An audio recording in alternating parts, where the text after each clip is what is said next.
Hi folks, let's take a look at the Suzuki GT250X7, another 80s classic.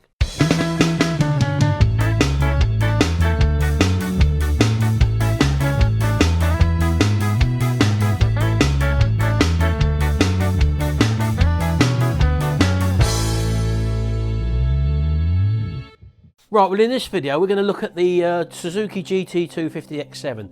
Again, around the time of the RDs and the KH250s, all two-stroke classic motorcycles of the 1980s. So the thing about the Suzuki GT250X7 was that it actually boasted that it was the first 250 motorcycle in production for road use that was going to be able to hit the 100-mile-an-hour magic figure. But that didn't last for long, because then Yamaha brought out their RD 250LC, which then was a liquid cooled as opposed to the air cooled, and so the Suzuki basically faded into the background. Now, I never personally owned one. I was a Yamaha man at the end of the day, but I always wanted to have a go at one. They was a lot lighter apparently, and that's where they got their extra speed, to just be able to tip the 100-mile-an-hour speed limit by lightening the motorcycle as compared to something like the RD or even the earlier GT250. Anyway, let's take a look at this example. We had this one filmed back in 2006 by a chap who restored it. We'll have a look at it in closer detail. He knows a lot more about them than me, so let's pop over there and have a quick look at it. So is this one then, Chris? This is GT250X7, and I think it's the first one that came out. It was in 1978. Yeah, I mean, so they actually advertised this is the first 100 miles an hour 250, if I remember rightly, back at the time. Yeah, motorcycle mechanics, 99.7 miles an hour, I think it was, 99.8, in through the speed trap, but they ran out of track, but they reckon it was 100 mile an hour.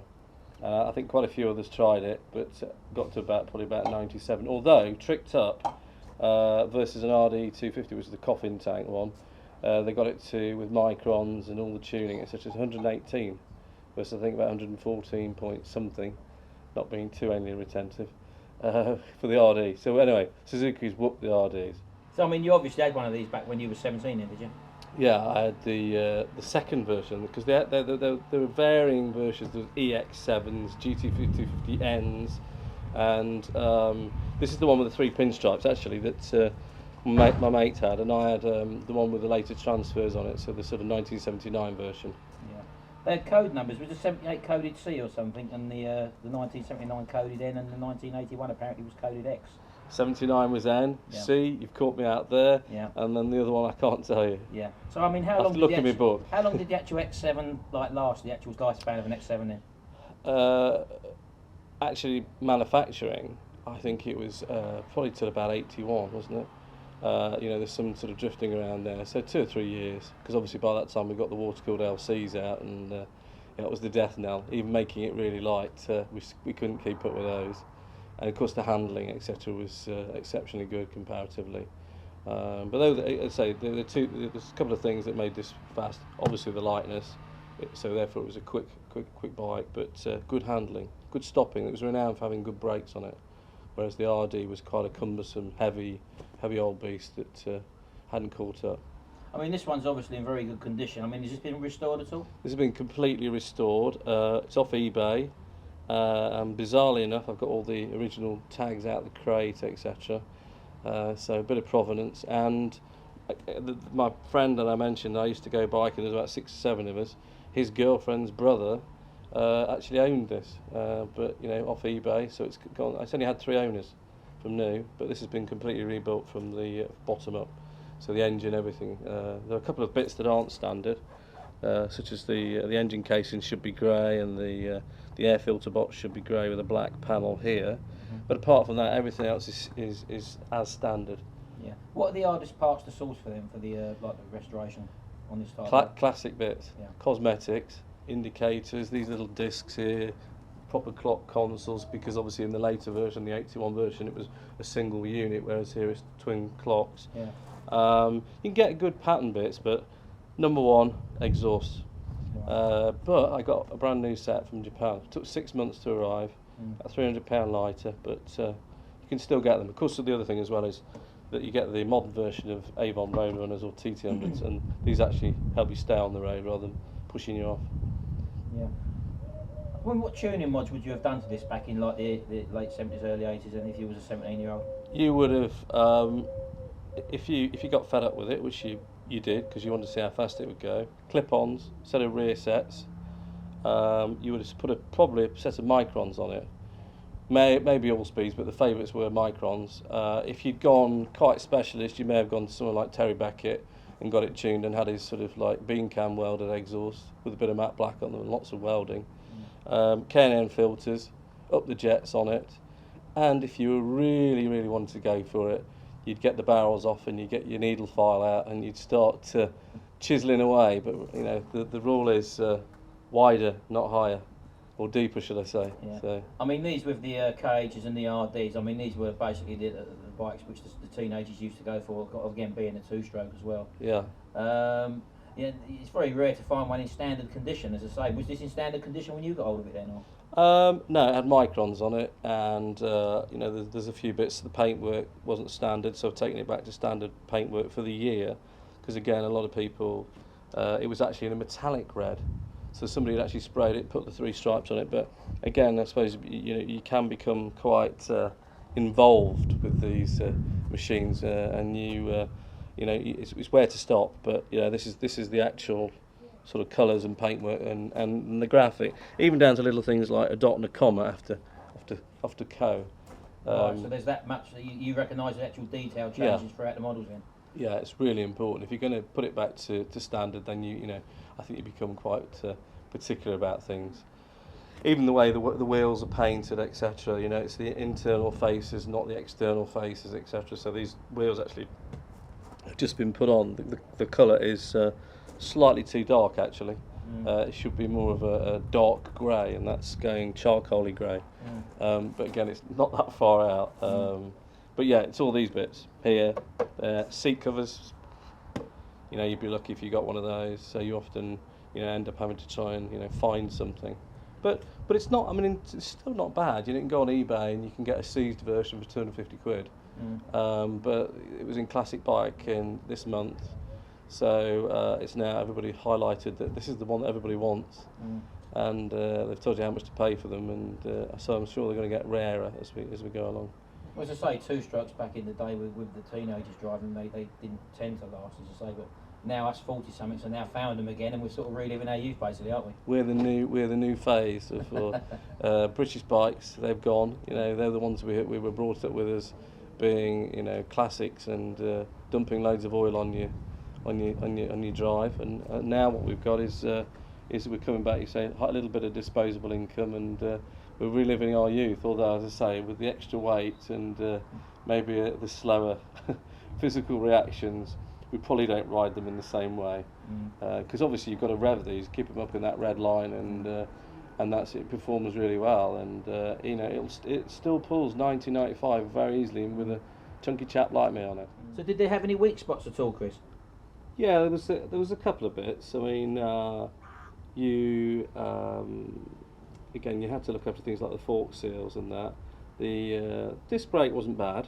I mean, comparatively, you know, it wasn't a slotted disc or anything. Pistons potentially used to seize up in the caliper, so the other things, you know, as they got older, you had to maintain. The engine, you know, you'd often drop a set of rings, you know, get a heat seizure. There's not enough oil going in there. The pump's not adjusted, etc. So as they begin to, you know, wear, they got faster, and then they fell apart. So again, chrome, typical Japanese chrome of that era. Very flaky, you know, got to get Solvol Autosol out every week. But of course you can only go so far before you've worn it away. So you know, that's again probably a lot of the issues that you have when you're trying to find bits like a mudguard, etc. Trying to get something that's in a decent nick. But I mean, spare parts. I mean, there are a couple of really good sites. GT250X7 is the X7 Owners Club, and actually, to be fair, people make a lot of fuss about it. But to go directly to Suzuki, if there's something you want, go and see if it's available. And with the other bikes that I've got, I often find go directly to the manufacturer and try them first, because undoubtedly, you know, I have the technician's manual, proper Suzuki workshop manual, not just the Haynes ones which were around at the time.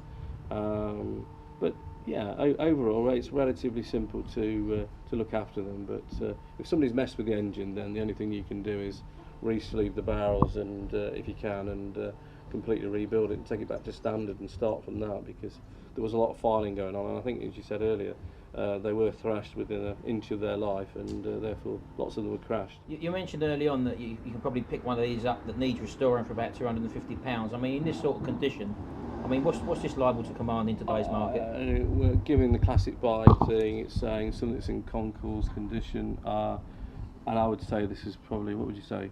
It's probably near to concours. Yeah, it's a very good condition. Needs a bit of a polish, been out on the road, it's got a few flies on it, but probably, I would imagine, they were saying 2.5 grams, so 2.5 to 3, it depends on really how much you've done. It's things like the exhaust, you know, because a lot of them won't have brand new genuine Suzuki exhaust. They'll have put a set of microns on, and a lot of them have that, and you know, people aren't willing to spend that extra little bit to get it back to standard. Have you purposely kept this one as standard as possible? Yeah, everything. Yeah. As I say, even down to the little reflectors. There is the odd bit. There's the brake pipe there, but the reason. Yeah, but I mean that basically is probably a. That was a standard mod. Yeah. So that your brake worked really efficiently, and you didn't get that sort of lag in it. So good bit of Goodrich hosing. Yeah. And apart from that, you know, it's got the new tyres. I mean, that's one thing I'd always advise anybody if they've got a classic bike is get modern tyres, because they allow you to go around corners and stop in wet, in the wet, should I say. But yeah, things like that. But you know, as I say, it's for me. I've got two actually. So this is my standard one, and then I've got one that's completely, you know, tricked up, as I call it, with expansion chambers and K&N filters and trick paintwork and a mural on the tank and clip-ons and rear sets. And anybody out there, if you've got an FLF fairing, give me a call. Did you actually, when you had one back, like when you was a teenager? Yeah. Did you do all the mods that you spoke about? Or well, I worked at Dream Machine. Right. Yeah. When I was 17 for about a year, and so the guy that's actually painting my other one at the moment and painting all my bikes actually works for Dream Machine, and you know, that was a great place to be at. Well, you know, X7 era, 1979, well 1980, and you know, we were doing bikes for people like Dave Hill, I think it is, from Slade, his Benelli 750 SEI in metal flake with rainbow stripes on it, and Barry Sheen's Mitsui Yamaha. So it was great fun, and that's probably why I love bikes so much. I have, you know, a huge passion for them, but especially two-strokes, but with a bit of Castrol R in them, and you can smell them as they go by. Okay then, Chris, let's hear one of these things start up again. Okay, well, for those of you who don't know how to start one, it was a slightly involved procedure, not too involved, but nowadays I think they've all got it easy. Engine stop on, turn your ignition on, fuel tap down, because you obviously don't want your carbs flooding. Choke lever down on the side, pull your clutch in, although you don't need to, and hopefully about second or third kick, and that's a good prediction for you.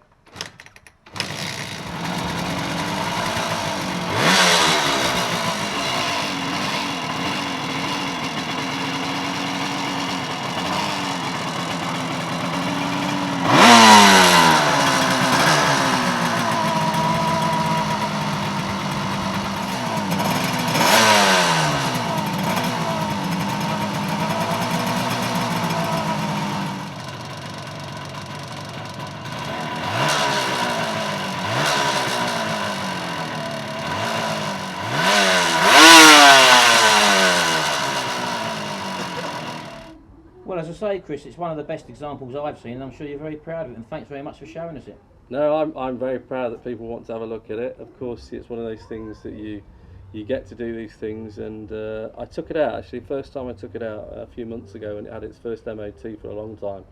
I stopped at the shops, which is something I haven't done for years, on a bike, and went in to get a paper, and just as I got off the bike, some guy stopped me and went, "God, that's fantastic. I haven't seen one of them for years. That's in really good nick," and that made it all worthwhile. Yeah. So for me, that was the, you know, not just riding it, but somebody appreciating, I think, what it is and what you've done with it. But no, thank you for taking an interest in. Look at my little baby. Thanks very much, Chris. Good.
I do remember seeing loads of them about back in the 80s, and as I say, they're getting rarer and rarer now, and they was apparently the first genuine 100 mile an hour 250. Quite a claim back in the day when everyone wanted a fast motorbike back then when they was about 17 years old. Anyway, thanks very much. Don't forget to check out the other videos in this series, and also look for some more which we'll have coming up pretty shortly. Thanks very much. Bye for now.